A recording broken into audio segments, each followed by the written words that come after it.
बुद्धीचे पैलू याच्यावर आपण उत्तर बघूया. बिने ह्या फ्रेंच शास्त्रज्ञाने सर्वसाधारणपणे मुले विशिष्ट वयात ज्या ज्या गोष्टी करू शकतात त्याची यादी तयार केली व त्यावरून कसोट्या तयार केल्या. या कसोट्याचे विश्लेषण करून स्पियरमन व त्याचे विद्यार्थी यांनी बुद्धीत 2 घटक आहेत असे प्रतिपादन केले. एक भाग म्हणजे जी जनरल सर्वसामान्य बुद्धी व दुसरा भाग एस स्पेसिफिक वैशिष्ट्यपूर्ण बुद्धी. थर्स्टन व त्यांच्या अनुयायांनी त्यांच्या पुढे जाऊन बुद्धीच्या संदर्भात जवळजवळ 12 PMA म्हणजे प्राथमिक मानसिक क्षमता मांडल्या. असे अनेक मतप्रवाह निर्माण झाले. प्रामुख्याने या सर्वातून काय सांगण्यात आले याचे कुलकर्णी यांनी उद्याचे शिक्षण या पुस्तकात अतिशय सोप्या भाषेत याचे विवेचन केले आहे. ते मुळात वाचणे अधिक योग्य. त्याचा थोडक्यात सारांश पुढे दिलेला आहे. स्मरण. 1. स्मरण. 2. संकल्पना तयार करण्याची क्षमता. 3. तरतम भाव समजण्याची क्षमता. 4. विविध गोष्टीतील नाती समजण्याची क्षमता. 5. तर्कबुद्धी वापरून अनुमान काढण्याची क्षमता. 6. परिसरातील वातावरणाशी समायोजन करण्याची क्षमता. 7. मूल्यमापनाची क्षमता. आणि 8. नवनिर्मितीची सर्जनतेची क्षमता. वरील सारांशावरून बुद्धी म्हणजे काय व बुद्धीचा कशासाठी उपयोग होतो याचा उलगडा होऊ शकेल. मानवी मेंदूची रचना वाढ याबाबत गर्भधारणेपासून 2 वर्षापर्यंतचा काळ अतिशय महत्वाचा असतो. या काळात मातेचे आरोग्य उत्तम असेल, तिचा गर्भव्यवस्थेतील आहार योग्य असेल तर मुलांच्या मेंदूची वाढ योग्य तऱ्हेने होते. जन्मानंतर स्वच्छ परिसर, निरोगी वातावरण, मातेचे दूध, लसीकरण, पूरक आहार, व्यायाम इत्यादीच्या साह्याने मेंदूच्या वाढीस योग्य पोषक वातावरण पुरविता येते.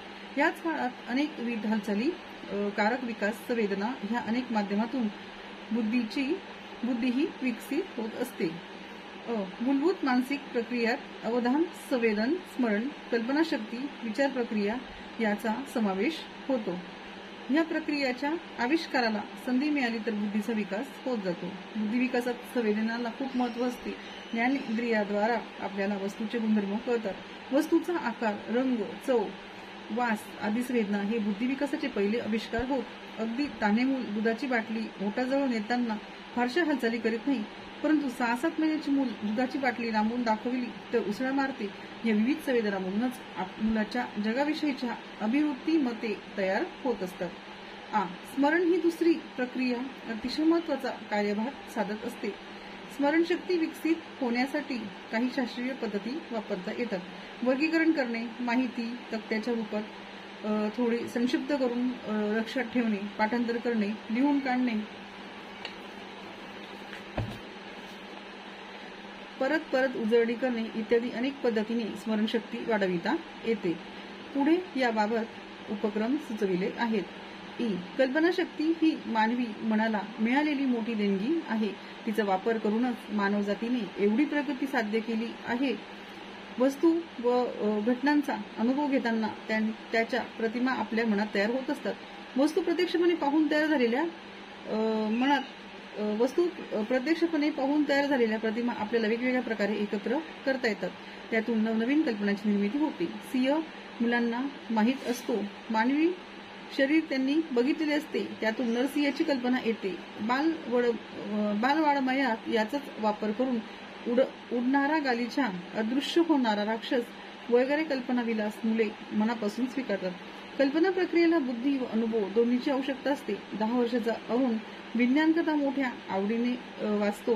चंद्रावरच्या वातावरणाविषयी वाचून माणूस तिथे काय काय करू शकणार नाही याची त्याने यादीच तयार केली. मान्यवर, चित्रकार, मूर्तिकार, वैज्ञानिक, संशोधक याची कल्पनाशक्ती याच प्रकाराने पुढे अधिकाधिक विकसित झालेली असते. भाषा विकासातील अडथळे.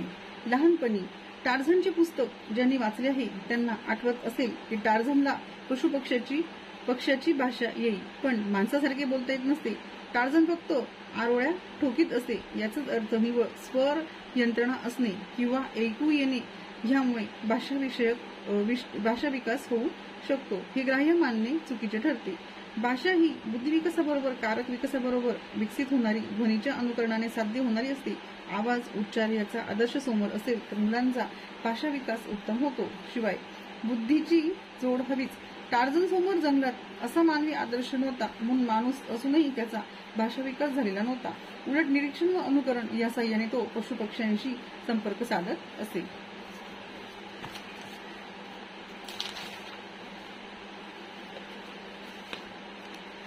आता भाषा विकासातील अडथळे कोणते असतात याबाबत आपण विचार करूया.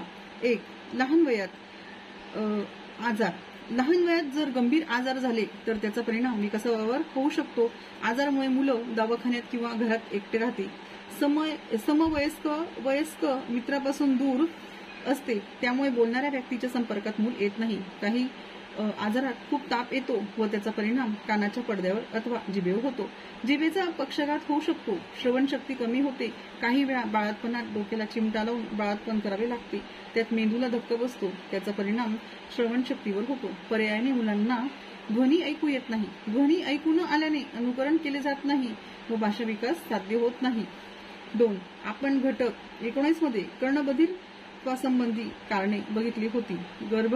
गर्भारपणी मातेला दुखापत किंवा मातेने नको ती औषधे घेणे, गर्भधारणेच्या वेळी विकृती निर्माण होणे, यामुळे देखील शारीरिक व्यंग, मज्जासंस्थेत बिघाड निर्माण होऊ शकतो. कान नसणे, जीभ नसणे, होठ तुटलेले असणे अशी व्यंगे आढळतात. त्याचा भाषा विकासावर परिणाम होतो. सामाजिक व आर्थिक दर्जावर भाषा विकास अवलंबून असतो. मागच्या घटकात हा मुद्दा वेगळ्या संदर्भात लक्षात घेतला होता.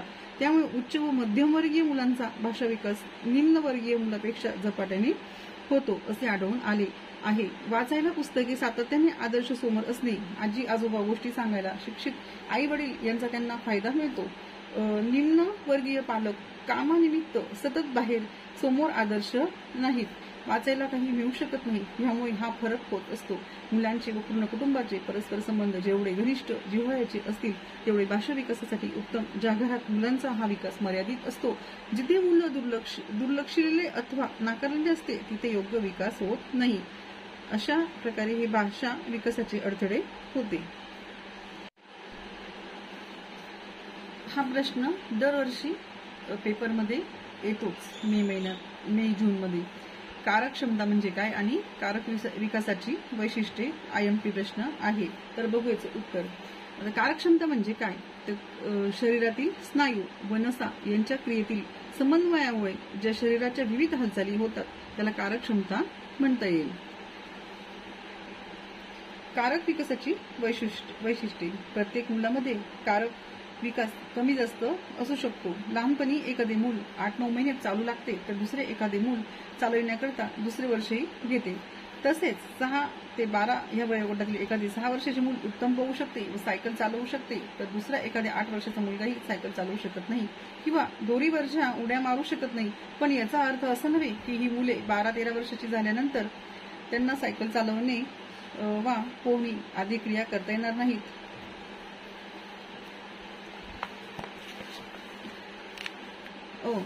शारीरिक कारक. काही प्रमाणात ही गती शारीरिक सुदृढतेवर व पोषक आहारावर अवलंबून असते. कदाचित यात काही अनुवांशिकतेचा भाग असेल. काही मुलांची बोटे लहानपणापासूनच लांब असतात व त्यामुळे त्यांना सूक्ष्म क्रियाही करणे म्हणजे बोटाची लेस बांधणे इत्यादी लवकर करता येतात. संधी. या शारीरिक कारणाबरोबरच दुसरे एक महत्वाचे कारण म्हणजे त्या मुलाला कारक कौशल्य मिळण्याची प्राप्त झालेली संधी. उदाहरणार्थ जर त्या मुलाला आपल्या सदऱ्याची बटणे लावण्याची वा बोटाला लेस बांधण्याची कधी संधीच मिळाली नसेल तर त्याची बोटे कशी सूक्ष्म कामे 7-8 वर्षानंतरही कदाचित करू शकणार नाहीत. कारक कौशल्य प्रकट होण्यासाठी विशिष्ट संधी मिळावी लागते. हे पालकांनी जाणून ही संधी मुलांना द्यावी लागते. अभ्यास किंवा सराव.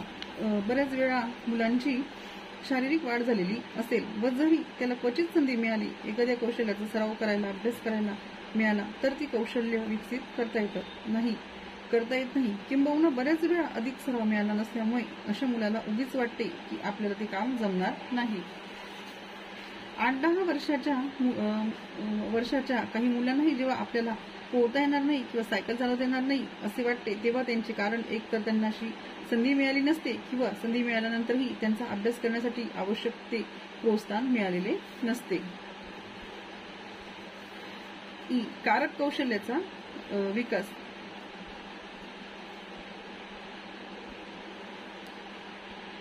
अशा प्रकारे हे आपले कारक विकासाचे वैशिष्ट्य होते.